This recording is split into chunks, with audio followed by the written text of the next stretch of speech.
If you don't like slow websites but still want amazing performance, then Nextjs14 is your new best friend.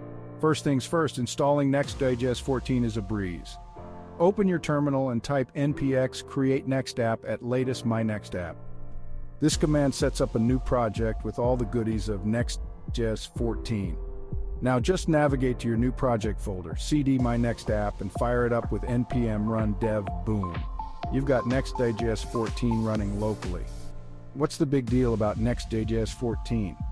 Let's break it down. 1. Your images load faster without extra effort. 1.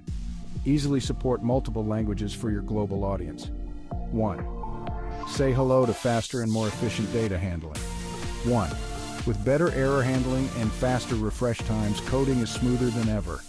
Ready to level up your web projects? With Nextjs14, you're not just building sites, you're crafting experiences. Subscribe for more tips and happy coding.